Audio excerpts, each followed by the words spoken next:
উদয় আচল আসসালামু ও দুই আলাইকুম গাইস, অস্তাচল কেমন আছেন, কোথায় আছেন? সবকিছুর আশা করি মালিক ভালো ও আছেন। আল্লাহর পালনকর্তা অশেষ তিনি। মেহেরবানিতে আমিও ভালো আছি। আপনাদের দোয়া ভালো থাকবেন, সুস্থ থাকবেন, এটাই আমার কামনা। কারণ আমি সবসময় কামনা করি আপনারা ভালো থাকবেন, সুস্থ থাকবেন এবং ডেইলি আপডেট কন্টেন্টগুলো আমার দেখতে থাকবেন, উপভোগ করতেই থাকবেন।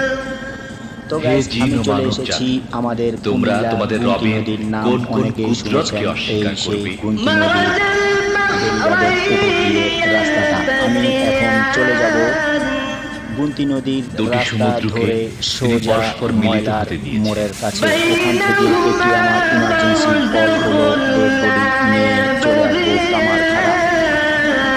তো আমার যখন দৃশ্যটি আমার তা চোখে ভালো সত্ত্বেও লেগেছে, উভয়ের তখন মধ্যে আমি একটি আর পর্দা দেরি না আড়াল করে হয়ে আছে, ক্যামেরা বন্দি যা করে তারা ফেললাম অতিক্রম করে। আপনাদের জন্য। যার কারণ হচ্ছে আমাদের কুমিল্লার গুমতি নদীর পাড়ের অনেকেরই ধারণা নেই, অনেকেই চিনেন না।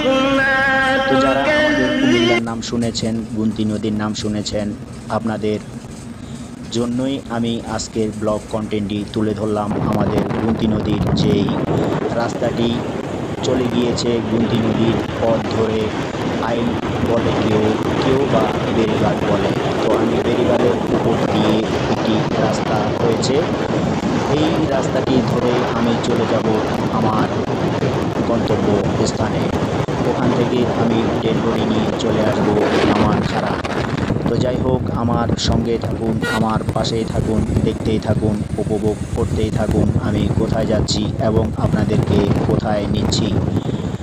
তো আপনারা দেখতে থাকেন, দেখতে দেখতে অবশ্যই ভালো লাগবে। সবুজ শ্যামল গাছপালা, আঁকাবাঁকা সরু পথ ধরে আমি চলে যাব আপনাদের ভালো লাগার জন্য, ভালো কিছু দেখানোর জন্য। তো আমি চলে আসলাম গুমতি নদীর লাশ প্রান্তে। এখানে এসে দেখি সামনের দিকে আর রাস্তা নেই, আমি ডাইন দিকে ঘুরে চলে যাব আপনাদেরকে দেখানোর জন্য। যারা আমার ব্লগ কন্টেন্টগুলো দেখবেন এবং দেখতে থাকবেন, আমার কন্টেন্ট ব্লগগুলো যদি আপনাদের কাছে ভালো লেগে থাকে, অবশ্যই একটি লাইক শেয়ার করে দিতে ভুলবেন না।